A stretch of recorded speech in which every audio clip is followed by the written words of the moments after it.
Okay, good evening everyone. I am going to start today respiration in animals. तो कुछ basic चीजें हैं बेटा जिसको आपको पता होना चाहिए। हम लोगों ने लास्ट लेक्चर में पढ़ा था रेस्पिरेशन इन प्लांट्स, और हमारा जो थर्ड लेक्चर है आप इसका, उसमें हम लोग पढ़ेंगे रेस्पिरेशन इन एनिमल्स के बारे में। तो कुछ अगर माइक्रो ऑर्गेनिजम्स या लोअर ऑर्गेनिजम्स की बात करें तो उनमें रेस्पिरेशन कैसा होता है आज हम लोग ये पढ़ेंगे। पहला हेडिंग होगा आपका रेस्पिरेशन इन एनिमल्स में, और उसके बाद ह्यूमन रेस्पिरेटरी सिस्टम हम लोग आज पढ़ेंगे। ठीक है, तो बहुत ज्यादा नहीं, बस थोड़ा सा चीज है और ये चैप्टर यहाँ पे क्लोज हो जाएगा। तो रेस्पिरेशन इन अमीबा की बात करें, लोअर ऑर्गेनिज्म है। आप जानते हो कि अमीबा एक कैसा इंडिविजुअल है बेटा? यूनिसेलुलर इंडिविजुअल है। यूनिसेलुलर सिंगल सेल इंडिविजुअल्स होते हैं जिनकी स्किन जो होती है, जिसकी स्किन आउटर कैसे बनी होती है? सेल मेम्ब्रेन होती होगी। आउटर मोस्ट लेयर में क्या होगा बेटा? इनके सेल मेम्ब्रेन होता है। तो इनमें जो गैसेस एक्सचेंज होता है वो केवल किसके थ्रू हो जाता है? डिफ्यूजन के थ्रू हो जाता है। जैसे कि आप जानते हो कि अमीबा कहां पाया जाता है? वाटर में पाया जाता है, और वाटर में डिसॉल्व्ड ऑक्सीजन होती है। क्या होती है बच्चा? डिसॉल्व्ड ऑक्सीजन होती है। तो डिसॉल्व्ड ऑक्सीजन को डिफ्यूजन के through in, oxygen in and CO2 out, इस तरह से कहता है बाय डिफ्यूजन ओनली। अंडरस्टूड बच्चा? बात समझ में आई? सेमीपोलर मेम्ब्रेन है, गैसियस मॉलिक्यूल को आने देगी सेल मेम्ब्रेन, है ना? सॉल्वेंट और गैसियस मॉलिक्यूल को आने देगी ना सेमीपोलर मेम्ब्रेन, यही तो होती है। सेल मेम्ब्रेन के बारे में पढ़ा था, सेमी परमिएबल मेम्ब्रेन। तो गैसियस मॉलिक्यूल को आने देती है, इसलिए डिफ्यूजन के थ्रू ये चीजें हो जाएंगी। इसके अलावा अगर नेक्स्ट में बात करूं अर्थवर्म की, अर्थवर्म की जो लेयर होती है, आप जानते हो कि अगर अर्थवर्म आपने देखा हो तो इसकी ऊपर की जो लेयर होती है बहुत मॉइस्चरस और थोड़ा सा स्मूथ लेयर होती है। देखा है अर्थवर्म का सरफेस इस तरह से? देखा? Yes, sir. तो इसकी आउटर मोस्ट लेयर पे एक वैक्सी सब्सटेंस होता है, इसको कहते हैं क्यूटिन। ठीक है, क्या कहते हैं हम लोग इसको? क्यूटिन कहते हैं। ये जो मॉइस्चर सब्सटेंस होता है, ज्यादातर आप जानते हो अर्थवर्म जो है वो नॉक्टर्नल ऑर्गेनिज्म है। नॉक्टर्नल मतलब अंधेरे में घूमने वाला, चलने वाला। और ये ज्यादातर कहां पाया जाता है? अंडर सॉइल पाया जाता है। अब अंडर सॉइल पाया जाता है तो अब सॉइल के अंदर इतना ऑक्सीजन तो होगा नहीं ना, इसकी नोज होगी सॉइल के अंदर, अगर नोज से इनहेल करता तो नोज में या लंग्स में वो भर जाता। तो होता क्या है, इसकी जो स्किन होती है बेटा, वहां से गैसेस का इन आउट होता है। अंडरस्टूड? बात समझे? ये सॉइल के अंदर होगा और अपनी स्किन से गैसेस एक्सचेंज करेगा। बात समझ में आई बेटा? करेगा वही, इनटेक वही करेगा। जितने भी ऑर्गेनिज्म की बात हो रही है, चाहे वो प्लांट हो या एनिमल हो, इनटेक ऑक्सीजन करेंगे, आउटटेक CO2 करेंगे। लेकिन मैं ऑर्गन की बात कर रहा हूं, किस ऑर्गन से? तो इनके लिए ऑर्गन क्या होगी? इसकी स्किन। अंडरस्टूड? Yes, sir. बात समझ में आई? यस और नो? Yes, sir. ठीक है। नेक्स्ट आता है बच्चा रेस्पिरेशन इन फिश। फिश के अंदर रेस्पिरेशन के लिए एक ऑर्गन होता है, इसको कहते हैं गिल्स। इस पर एक एनसीईआरटी में क्वेश्चन दिया है कि why fishes have faster rate of breathing, है ना? फिशेस के अंदर फास्टर रेट ऑफ ब्रीदिंग क्यों होता है ना? ये पूछा जाता है। इसका आंसर आप सीधे सीधे लिख दोगे बेटा, क्योंकि फिश डिपेंड होती है डिसॉल्व्ड ऑक्सीजन के लिए। डिसॉल्व्ड ऑक्सीजन, डिसॉल्व्ड ऑक्सीजन किसमें? वाटर में। वाटर डिसॉल्व्ड ऑक्सीजन होती कि नहीं होती कुछ कृष्णा? Yes. है ना? तो जो आपका फिश है वो डिपेंड कर रहा है डिसॉल्व्ड ऑक्सीजन के लिए। अब वाटर में इतनी ऑक्सीजन नहीं होती कि वो यूज कर सके लंबे टाइम के लिए, इसलिए फिश फटाफट ऑक्सीजन लेती है और एक्सहेल आउट करती है CO2। इसलिए देखते होगे कि फिश के पास से कॉन्टिन्यूस फॉर्म में ऐसे करके बबल्स ऊपर की तरफ उठते रहते हैं, मतलब वो गैसेस ऑक्सीजन ले रही है और CO2 बबल्स के फॉर्म में बाहर निकाल रही है। समझ में आया? बात समझे? Yes. यानी जितना हम लोग वन टाइम में लेकर के लंग्स के अंदर स्टोर कर सकते हैं, उससे बहुत कम क्वांटिटी में वाटर में होगी ऑक्सीजन। ठीक है, तो जब उसने वन स्ट्रोक में किया होगा तो उसको उतना ऑक्सीजन नहीं मिला होगा जितना उसके सारे सेल्स के लिए सफिशिएंट हो। तो जब सारे सेल के लिए सफिशिएंट ऑक्सीजन नहीं मिली है तो उसको दोबारा लेना पड़ेगा, 3 बार लेना पड़ेगा, 4 बार लेना पड़ेगा, तो ऐसे उसका रेट बढ़ जाएगा ना। तो इसीलिए लगातार intake outtake, intake inspiration expiration करती रहती है। बात समझ में आई? Yes, sir. उसका ब्रीदिंग का रेट इसीलिए फास्टर होता है। आप जानते हो ब्रीदिंग 2 चीजें होती हैं, एक इनटेक और दूसरा आउटटेक होता है। Yes, तो sir. जब उसके सेल के लिए सफिशिएंट अमाउंट में ऑक्सीजन नहीं मिल पाया तो इसलिए उसने बार बार ऑक्सीजन खींचा और CO2 एक्सेल आउट किया, इसीलिए उसका रेट इंक्रीज हो जाता है, फास्टर रेट होता है। बात समझ में आई बेटा? क्लियर है? कोई दिक्कत नहीं इसमें बेटा?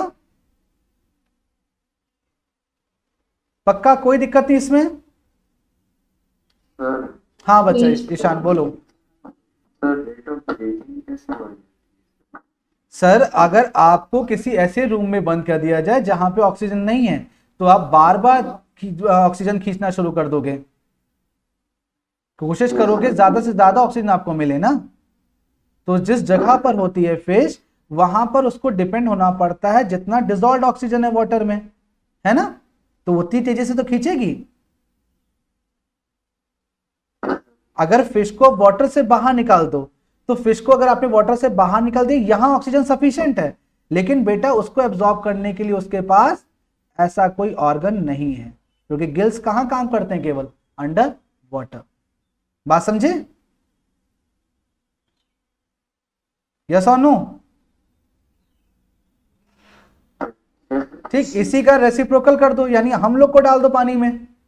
तो जब हम लोग पानी में जाते हैं तुम्हारे लंग्स हैं, अब हम ऑक्सीजन नहीं ले पाते उतनी, और डिफिशियंसी ऑफ ऑक्सीजन की वजह से हमारे लंग्स में पानी भर जाता है और हमारे डेथ हो जाती है, सिंक हो जाते हैं हम। होती कि नहीं होती है? Yes. तो इसी वजह से हमारी ब्रीदिंग रेट जो है हमारा स्लो है। अगर हमें ऑक्सीजन मिलती रहे नीचे तो हम सर्वाइव करते रहेंगे। अगर हमें नीचे ऑक्सीजन मिलती रहे, देखा होगा ऑक्सीजन सिलेंडर लेके लोग जाते हैं, आराम से सर्वाइव करते रहते हैं। मतलब हमें ऑक्सीजन ही तो चाहिए, Yes. और फिश को भी ऑक्सीजन चाहिए। अगर फिश को बाहर ऑक्सीजन मिलती रहेगी तो फिश बाहर सर्वाइव करती रहेगी। हालांकि बाहर ज्यादा ऑक्सीजन है एज कंपेयर टू वाटर, लेकिन फिश बाहर ले नहीं सकती, इनटेक नहीं कर सकती। बात समझे? क्योंकि उसके पास लंग्स नहीं है, गिल्स हैं। बात समझ में आ गई? और हम लोग वाटर में नहीं ले सकते क्योंकि हमारे पास लंग्स हैं, गिल्स नहीं है। हम अगर इनहेल करेंगे तो हमारे लंग्स में वाटर जाएगा और जितनी भी एल्वलाई है वहां वाटर भर जाएगा, फिर वापस दोबारा ऑक्सीजन आ नहीं सकता वहां पर। ठीक है, समझे? क्लियर? कोई दिक्कत इसमें? ओके, आगे प्रोसीड करते हैं बेटा ह्यूमन रेस्पिरेटरी सिस्टम में। ह्यूमन रेस्पिरेटरी सिस्टम में मेनली ऑर्गन्स होती हैं, और वो आपको मैं डायग्राम्स के थ्रू भी बताऊंगा और नाम लेके भी डायरेक्टली बताता हूं। तो ऑर्गन के फॉर्म में अगर बात करूं तो नोज, नेजोफेरिंक्स, फिर आपका लैरिंग्स, फिर ट्रैकिया, फिर ट्रैकिया के बाद ब्रोंकाई, ब्रोंकाई के बाद ब्रोंक्यूल, और ब्रोंक्यूल के बाद एल्वोलाई। ठीक है बच्चा? ये जो टोटल पार्ट्स होता है बेटा, इस टोटल पार्ट को हम नाम देते हैं लंग्स। ये हमारे लंग्स होते हैं, और लंग्स के ऊपर की कवरिंग होती है, ये जो आपको कवरिंग दिख रहा है इसको आप बोलते हैं plural membrane. Pleural membrane, okay बेटा? दिख रहा है? बात समझ में आई? यस और नो? तो ये टोटल ऑर्गन्स है बेटा जो आपके रेस्पिरेशन में काम में आते हैं। तो अब इस स्लाइड को देखेंगे, डायग्राम को देखेंगे, और मैं आपको अपने बॉडी जेस्चर में दिखाऊंगा किस तरह से हम लोग ह्यूमन रेस्पिरेटरी सिस्टम को समझते हैं। लाइक सबसे पहले शुरू करते हैं फेशियल कैविटी में जो ट्राइंगल शेप का जो पार्ट रखा है, दैट इज योर नोज। क्या कहते हैं बेटा इसको? नोज कहते हैं। ठीक है, आप नोज के बारे में जानते होंगे कि इसका ऊपर वाला पार्ट जो होता है ये बोन का होता है, सामने का पार्ट जो होता है वो कार्टिलेज का होता है। चेक कर सकते हैं आप इसको, देखिए ये हार्ड है, इसमें मूवमेंट नहीं हो सकती, लेकिन टिप में मूवमेंट हो सकती है। चेक करिए, कार्टिलेज फ्लेक्सिबल होते हैं, टिप में मूवमेंट हो सकती है, यहां पे मूवमेंट नहीं होगी, तो ये बोन होगा, ये कार्टिलेज होगा। ठीक है, इस कार्टिलेज वाले पार्ट में अगर हम नोज को देखें तो यहां पे 2 पोर्स होते हैं, 2 छेद होते हैं। इन पोर्स को नाम देते हैं आप नॉस्ट्रिल। क्या नाम देते हैं बेटा? नॉस्ट्रिल नाम देते हैं। ठीक है, ये आपका नॉस्ट्रिल है। ठीक है, दीज आर योर नॉस्ट्रिल। ठीक है, ये 2 नॉस्ट्रिल्स होते हैं। ये नोज को टू कैविटी में डिवाइड करने के लिए बीच में एक पर्दा होता है, कर्टन होता है, that curtain is known as inter nasal septum. ठीक है, ये नोज को टू नॉस्ट्रल में डिवाइड करता है। एक्चुअली ये पूरी नोज है, ये बीच में सेप्टम जो आता है, ये जो बीच में कर्टन लगा है यानी जो पार्टीशन लगा हुआ है, इसको नाम क्या देते हैं बेटा हम लोग? Inter nasal septum. अच्छा बताओ, ये हेल्पफुल है हार्मफुल है, काम का या ऐसे ही? सर हेल्पफुल है। हेल्पफुल तो भगवान ने दिया यानी आपकी बॉडी में, तो काम का तो हो गई। कोई बता सकता है कोई एडवांटेज? सर सपोर्ट देता है। किस चीज को? सर नोज नाक सपोर्ट नाक उठ ही रहे है ना, नहीं तो नीचे गिर जाएगी। सर एक तरीके से भी कर। हाँ, तो सूप न खा के काट दी गई थी क्या ये? सर कोल्ड और फ्लू में तो सर एक नाक सर बंद हो जाती है, सर उसमें भी हेल्प करता हूँ। क्या करने में? बंद करने के लिए? नो सर, एक नाक बंद हो जाती है सर, एक नाक तो खुली रहती है। एक नाक बंद हो जाती है, एक सर, नाक ये भी खुली सर रहती है। फायदा है। तो कितनी नाक हैं? एक नाक बंद हो जाती है, एक नाक खुली रहती है। How many nose do you have? Sir nostril हाँ। एक नोस्ट्रिल बंद हो जाती है। ओके, देखो भाई इसको आंसर कैसे देते हैं। आप ऐसे फिंगर लगाओ, ऐसे, ठीक है, नोज और माउथ के बीच में। आप देखोगे कि आपके दोनों नॉस्ट्रिल काम कर रहे हैं या सिंगल नॉस्ट्रिल काम कर रहा है। चेक करो ऐसे करके, दोनों नॉस्ट्रिल से एयर आ रही है या सिंगल नॉस्ट्रिल से आ रही है? और ये बताना मुझे राइट से आ रही है लेफ्ट से आ रही है? चेक कर लो बेटा, चेक कर लो, चेक करिए सर प्लीज। सर एक है सर ज्यादा। ज्यादा आ रही है? जुकाम वालों से बात नहीं करे, कुछ और भी आएगा उनका बाहर। ठीक है, नॉर्मल से बात करें, ऐसे करके चेक करो, ऐसे करके। सर लेफ्ट मतलब जरूरी नहीं है सबका लेफ्ट आ रहा हो, दोनों से आ रही है या एक से आ रही है, पहले ये चेक करो, अपने वो चेक करो। एक से आती है बेटा, आपका पूरा 24 आवर्स। वो तो ऑब्वियस सी बात है, दोनों। सुनो सुनो मेरी बात सुनो, 24 आवर्स में आपका ये इंटरचेंज होता रहता है। ठीक है, वन टाइम में एक ही नॉस्ट्रिल काम कर रहा होता है। ये हमारे लिए बहुत अच्छी चीज है। वो क्यों? क्योंकि जब आप इनहेल या एक्सेल कर रहे होते हो तो एक ही नॉस्ट्रिल को एक बार में यूज करते हो। अब सपोज करो किसी वजह से, इन्फेक्शन की वजह से आपका एक नॉस्ट्रिल ब्लॉक कर जाए, ठीक है, अब ये जो पार्टीशन है वो केवल इस वाले नॉस्ट्रिल को क्लोज कर देगा, सेकंड पोर्शन आपको ओपन हो जाएगा और यहां से अपना फंक्शन करता रहेगा। मतलब आप लंबे टाइम तक इनहेल एक्सेल कर सकते हो थ्रू योर नोज। बात समझे? अब अगर ये पार्टीशन ना होता तो अगर कोल्ड एंड कफ होता तो पूरी नोज सिंगल टाइम में ब्लॉक हो जाती होता। इसीलिए पार्टीशन होता है बेटा, आप यूज करते हो एक नॉस्ट्रिल एक टाइम पे। ठीक है, अगर आप क्लोज कर दोगे तो आपका जो भी, आप नॉस्ट्रिल एक काम करो, अगर मान लीजिए आपके राइट साइड से एयर आ रही है तो राइट साइड को रोको, देखो लेफ्ट साइड से शुरू हो जाएगी आना एयर अपने आप से। ठीक है, आप इंटरचेंज भी करा सकते हो अपने आप से, ठीक, और कुछ देर तक लेफ्ट से ही आती रहेगी। ठीक है, आप ये भी करा सकते हो। बात समझे?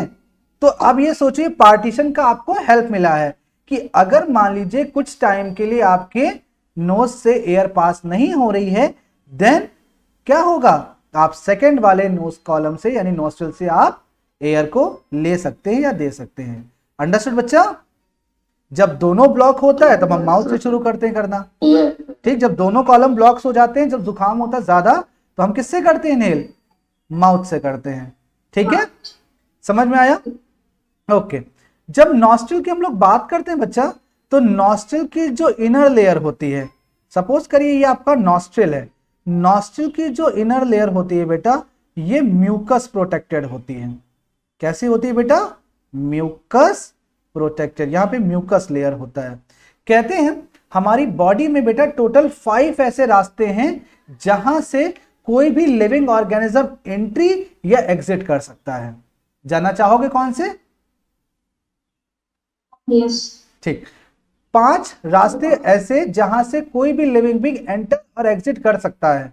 एक ईयर, नोज, माउथ, एक यूरिनल पैसेज और एक फीकल पैसेज, एनस वाला। बात समझे? ये 5 ऐसे पोर है जहां से कोई भी लिविंग अंदर जा सकता है और बाहर आ सकता है। समझ में आया? तो ये तो हमारे लिए बहुत हार्मफुल हुआ। मान लीजिए हम सो रहे हैं, और हम सो रहे हैं तो ईयर पे तो जरूरी थोड़ा ना हर टाइम स्कार्फ पहने रहते हो, तो कोई भी इंसेक्ट अंदर जाता और बाहर आ जाता। होता कि नहीं होता? या चलते चलते ब्रेन तक पहुंच जाता। सर ईयर ईयरबड्स प्रोटेक्ट करता है। बेटा जितने भी ये 5 रास्ते हैं, नेचर ने उसकी प्रोटेक्शन के लिए वहां पर म्यूकस लगा रखा है, और ये म्यूकस जो है हार्मफुल सब्सटेंस एसिडिक जो है एक एसिड प्रोड्यूस करता है, एक फ्लूइड प्रोड्यूस करता है जिसका नेचर एसिडिक होता है। उसके कांटेक्ट में आते ही वो ऑर्गेनिज्म वहीं पे मर जाता है। समझ में आया? यस ठीक है, ना यकीन हो कोई इंसेक्ट उठाना अपने माउथ में रखना और बाहर निकालना, देखा जिंदा रहता है मर जाता है। छी नहीं कहना, ऐसे चेक करा रहे हैं ना, डेमोन्स्ट्रेशन दे रहे हैं बेटा, डेमो कैसे चेक करोगे? ठीक है, समझ में आया? सलाइवा में पढ़ा ना आपने, लाइसोजाइम होता है। हाँ ईशान, ऑब्वियस सी बात है सर, सलाइवा में लाइसोजाइम पढ़ा है ना आपने। तो ऐसे ईयर के अंदर भी होता है, ऐसे नोज के अंदर भी होता है। तो एक्चुअली होता क्या है, नॉस्ट्रिल में ऐसे करके हेयर्स लगे होते हैं, नोज में हेयर होते हैं ना। ठीक है, ये जो हेयर्स होते हैं एक्चुअली, ये जो हेयर्स होते हैं, ये जो हेयर्स होते हैं बेटा, ये क्रिस क्रॉस फॉर्म में ऐसे लगे होते हैं। ठीक है, ये जो हेयर्स होते हैं क्रिस क्रॉस फॉर्म में लगे होते हैं। तो जो भी इंसेक्ट होता है बेटा, जब बाहर से एंटर करता है तो इन हेयर्स में फंस जाता है। ठीक है, इन हेयर्स में फंस जाता है। ठीक है, बात सुनिए बेटा, ये जो ब्लॉक्स होंगे हेयर के, अगर कोई इंसेक्ट आता है इसमें तो ये फंस जाता है इसमें। बात सुनिए बेटा, ठीक है। और जब वो ऐसे मूवमेंट करता होगा, निकलने की मूवमेंट करता होगा, तो ये मूवमेंट हेयर फील कर जाते हैं, और इसकी सेंसेशन से म्यूकस अपना फ्लूइड इस पर डाल देता है, और वो इंसेक्ट, वो जर्म वहीं पर मर जाता है। बात समझ में आई? तो सर इंसेक्ट मरते हैं। ऑब्वियस सी बात है, जो भी चीज अंदर जाती होगी। भाई देखो, सपोज करो, तो सर बैक्टीरिया कैसे बच जाते हैं? बात सुनिए बच्चा, ये आपका हेयर्स है जो इस तरह से पूरा एक नेट बनाए हुए हैं। ठीक है सर, ऐसे करके एक नेट बनाए हुए हैं हेयर्स का। तो जब जर्म्स या कोई भी डस्ट पार्टिकल अंदर जाता होगा, ये और फाइन होता है। जब ये अंदर जाता होगा तो इस पर फंसता होगा, इसमें फंसने के साथ वो मूवमेंट करता होगा, तो इसके कॉर्नर्स पे ऐसे करके म्यूकस कनेक्टेड होते हैं, और उसके ऊपर क्या शेड कर देते हैं, वो फ्लूइड शेड करते हैं, जिसकी वजह से उसकी डेथ हो जाती है। अब आप कहते हो कि ये फिर बैक्टीरिया या जर्म्स कैसे एंटर कर जाते हैं, तो डिपेंड करता है इन पोर्स का साइज। डिपेंड करता है ना बच्चा, साइज में तो डिपेंड करता है भाई।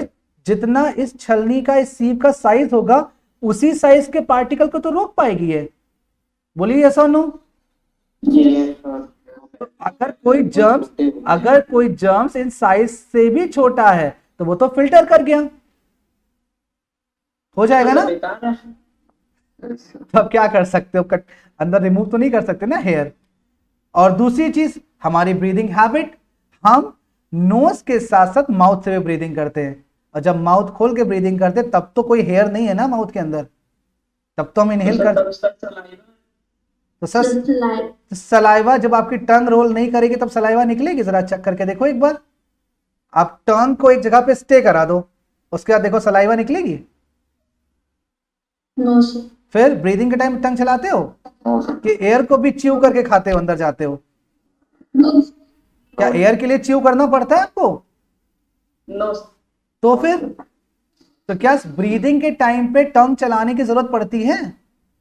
No sir. तो फिर तो वो जर्म्स हम क्या कर जाते हैं, इनटेक कर जाते हैं बेटा, जिसकी वजह से वो हमारे रेस्पिरेटरी सिस्टम में जाकर के हमें रेस्पिरेटरी डिसऑर्डर्स देते हैं। बात समझ में आई बेटा? क्लियर? ठीक है। अब नोज से जब आगे बढ़ती एयर तो पहुंचती है आपके नेजोफेरिंक्स वाले जोन पे। मैंने आपको बताया था कुछ इस तरह से जेस्चर होता है बेटा ईयर्स से आने वाला, नोज से आने वाला, माउथ से आने वाला यहाँ पे आके रुकता है, इस पोर को फेरिंग्स बोलते हैं। बताया था मैंने ना। तो जो नोज से फेरिंग्स अटैच है वो नेजो फेरिंग्स है। बात समझ में आई? ये वाला जोन, ये वाला जोन दिख रहा है आपको? ठीक है। तो यहां से चाहे माउथ से गैस जाए, चाहे नोज से जाए, अल्टीमेटली यहां आती होगी और यहां से फिर आगे चली जाती है आपके जोन में, जिसको आप विंड पाइप कहते हो। This is your wind pipe. Okay बच्चा,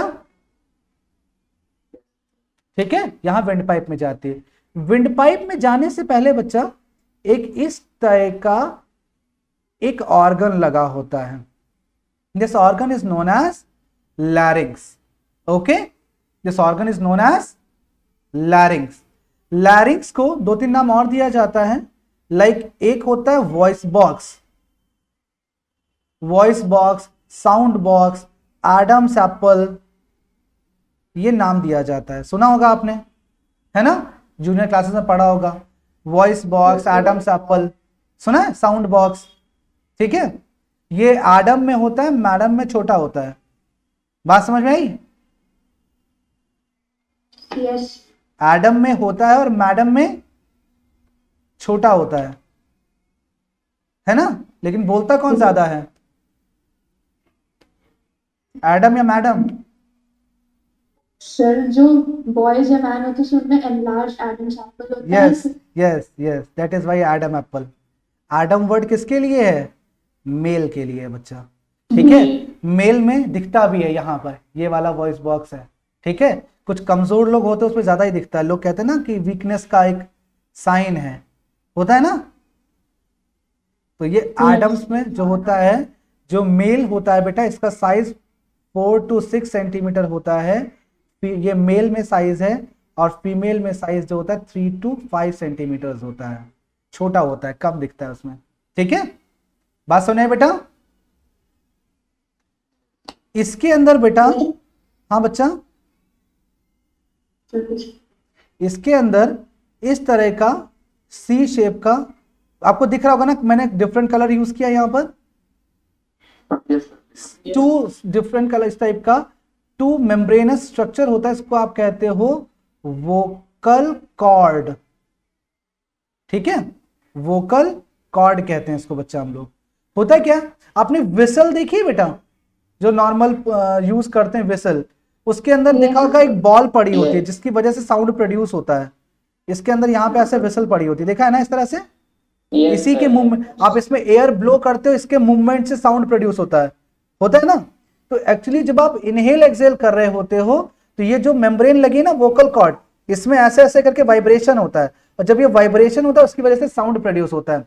आप टंग की मूवमेंट ना करो और कुछ बोलो, यहां पे फिंगर रखो, तो आपको लगेगा वाइब्रेशन फील होगा। आप कर सकते हो, आप टंग की मूवमेंट मत कराइए और कुछ बोलिए करके ऐसे, तो यहां पे आपको वाइब्रेशन फील होगा। हो रहा है, चेक करिए। सबको लग रहा है ना?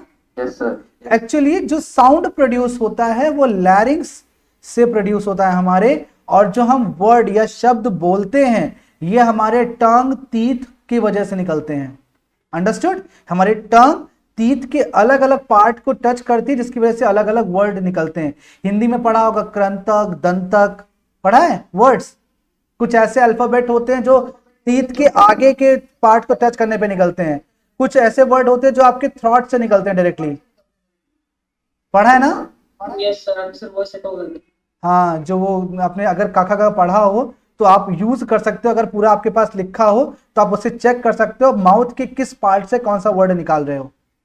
समझ में आया? ठीक है, एनिमल्स के पास भी वॉइस बॉक्स होता है बच्चा, लेकिन टंग उनकी इतनी थिक होती है कि इतना फ्रीक्वेंटली जितना हम मूव करते हैं उतना वो नहीं कर सकते हैं, जिसकी वजह से वो आवाज या साउंड या कम्युनिकेशन नहीं कर सकते हमारे साथ। समझ में आया? वॉइस वो भी निकालते हैं, लेकिन उनकी टंग में जितना फ्रीक्वेंट मूवमेंट हम लोग में होगा उतना फास्ट उनके अंदर नहीं हो पाता। ठीक है, इसीलिए उनके वर्ड्स नहीं निकलते जैसे हम लोग बोलते हैं। बात समझ में है बेटा?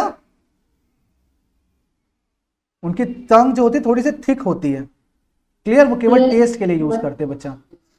समझ में आया? यस ठीक है। फिर लैरिंक्स से आगे बढ़ते हैं बच्चा, तो लैरिंक्स से एयर कहां जाएगी, यहां पे आपका लैरिंक्स है, देखो दिस इज लैरिंक्स, और लैरिंक्स के बाद कहां जाओगे बच्चा,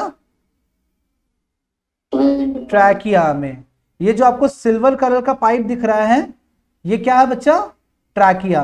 और ट्रैकिया जब आप देखते हो बेटा,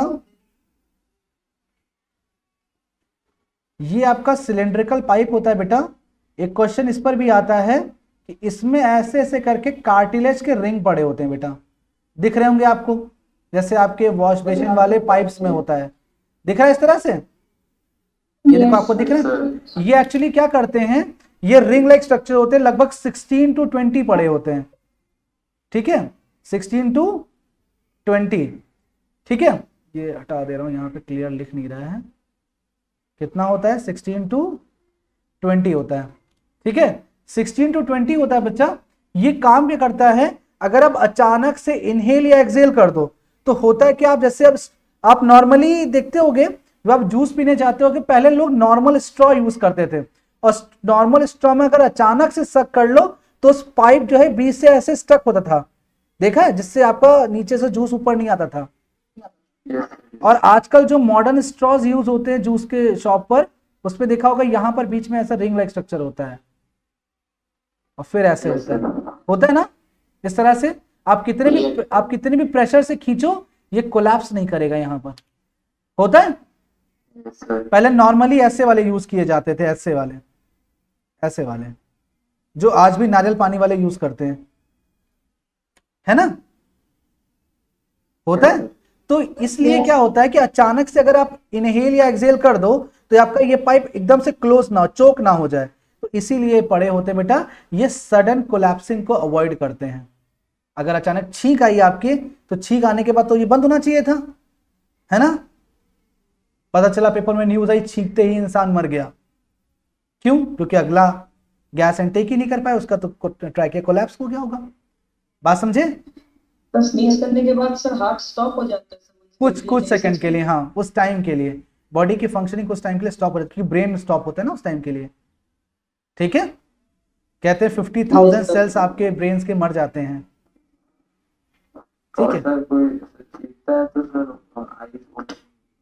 हाँ बेटा, एक क्लासमेट की बुक में मैंने भी पढ़ा है पीछे, ठीक है। चलो समझ में आया बच्चा, ये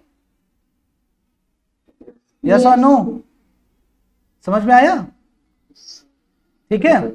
अब ट्रैकिया के बेटा 2 ऐसे करके पार्ट्स हो जाते हैं, that parts are known as bronchi. क्या बोलते हैं बेटा उसको हम लोग, ब्रोंकाई, ठीक है। ट्रैकिया के 2 पार्ट्स बने, 2 ब्रांचेस ऐसे करके बन गई, क्या नाम दिया गया बेटा उसको हम लोग, ब्रोंकाई। और ब्रोंकाई आगे जाकर के ब्रांचेस में ब्रेक हो गई, देखो ये ब्रोंकाई है आपकी, ये आगे जाकर के ऐसे ब्रांचेस में ब्रेक होगी, दिख रहा है, ऐसे करके ब्रांचेस में ब्रेक होगी, तो इन ब्रांचेस को बोलेंगे ब्रोंक्यूल। क्या बोलेंगे बेटा, ब्रोंक्यूल। और ब्रोंक्यूल लास्ट में जाकर के कंप्लीट होगा जाकर के इस तरह के स्ट्रक्चर पे जाकर के, और इसको हम नाम देते हैं एयर सैक और एल्वोलाई, एल्वोलाई, ठीक है बेटा, अंडरस्टूड, बात समझ में आई।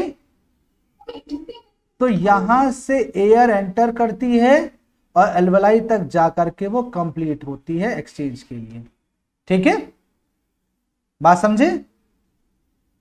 And this is your diaphragm, ये दिख रहा है डायफ्राम, ये आपका थोरैसिक कैविटी और ये नीचे आपका एब्डोमिनल कैविटी, और दोनों को सेपरेट करने वाला बीच में डायफ्राम। सर डायफ्राम दिखा दीजिए। अरे सर ऑरेंज वाला जो पार्ट है दैट इज डायफ्राम, ये जो ऑरेंज पार्ट है दिख रहा है आपको, this is diaphragm. Yes sir. Okay बच्चा, समझ में आया, यस और नो, ठीक है। अब एक्चुअली जो बंच होता है एल्वोलाई का, ये कवरिंग के अंदर कवर होता है, ये कवरिंग होती है, इसके ब्लू कलर की कवरिंग दिख रही होगी आपको बेटा, ये दिख रही है, Yes. This blue covering is known as pleural membrane, pleural membrane, ठीक है। क्या बोलते हैं बेटा इसको हम लोग, प्लूरल मेम्ब्रेन बोलते हैं। और इस लंग्स के प्रोटेक्शन के लिए आगे की तरफ ऐसे करके वर्टिब्रल कॉलम होते हैं हमारे, इस तरह से ये रिब्स होते हैं हमारे, ठीक है, पीछे की तरफ वर्टिब्रल कॉलम, सामने की तरफ रिब्स। ओके, बात समझ में? मेम्ब्रेन का काम क्या है? बेटा पूरे को एक बंच बनाती है ना, पूरे अलवलाई को एक बंच में रखती है ना, पूरे इसके अंदर पूरे अलवलाइज होंगे ना बेटा, ये अलवलाइज इसके अंदर होंगे, तो प्लूरल मेम्ब्रेन को कवर करके रखेगी ना, ताकि प्रॉपर एक्सचेंज हो सके, ठीक है। अगर हम लंग्स का जेस्चर देखें बेटा, तो शेप देखें अगर इसका, हम तो इस तरह से करके आपकी वर्टिब्रा होती है बेटा,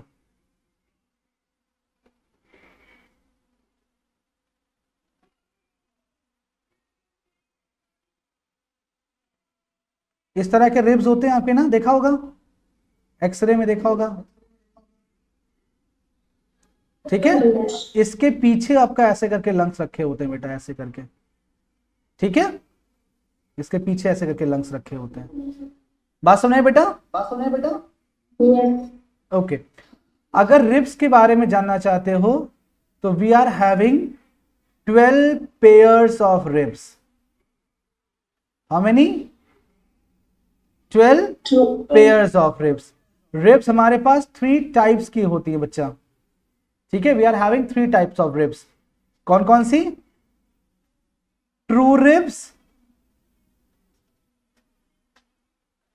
false ribs and floating ribs।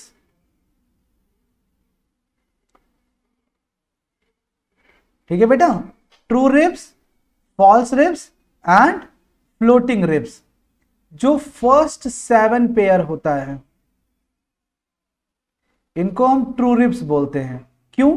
क्योंकि वो आगे के स्टर्नम से, ये जो बीच में आपका लगा हुआ है बोन, इसको बोलते हैं स्टर्नम, सुना होगा ना? यस। ठीक है, स्टर्नम से अटैच होता है और पीछे जाकर के वर्टिब्रल कॉलम से मिलता जाकर, यानी कंप्लीट सी बनाता है इस तरह से।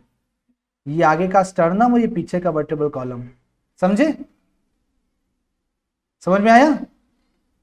ये स्टर्नम और ये पीछे का वर्टिब्रल कॉलम, इसका स्पाइनल कॉर्ड कहते हैं। तो यहां से राइज हुई और यहां पे जाके एंड हुई, तो उसको क्या बोलते हैं आप?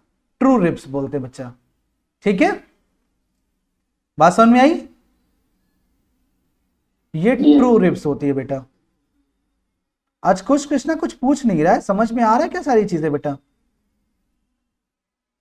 या है नहीं? यस सर, आ रहा है। पक्का? यकीन यकीन नहीं हो रहा यार अपने पर मैं। चलो आगे देखते हैं। कुछ रिब्स ऐसी होती बेटा जो हाफ वे तक यहां से आती हैं और हाफ वे से यहां पे आके अटैच होनी पड़ती, मतलब उनका जंक्शन जो है बीच में एक लगाना पड़ता है, एक बीच में जंक्शन होता है। तो ऐसी रिब्स को आप नाम देते हो फॉल्स रिब्स, ठीक है बेटा। क्या नाम देते हो बेटा? False ribs. कितने होते हैं बेटा? 8th 9th and 10th pair. कैसा होता है ये? फॉल्स रिब्स का होता है, ठीक है। 8th 9th and 10th pair जो होता है वो कैसा होता है? फॉल्स रिब्स का होता है, clear. And 11th and 12th pair जो होता है बच्चा, वो जो है फ्लोटिंग होता है। वो एक्चुअली निकलता तो एक जगह से है लेकिन प्रॉपरली पूरी जगह पे पहुंचता नहीं है, मतलब स्टर्नम तक पहुंचता नहीं है। आप चेक कर सकते हो, जो नीचे वाला रिब्स होगा आपका, यहाँ वाला, ये फ्लोटिंग होगा, ऊपर तक नहीं आया होगा, यहाँ तक, यहाँ स्पेस खाली होगा आपका। चेक करिए आप यहाँ पे अपने ये वाले साइड पे चेक कर सकते हैं, यहाँ पर रिब्स तो होंगे। फ्लोटिंग कहते हैं।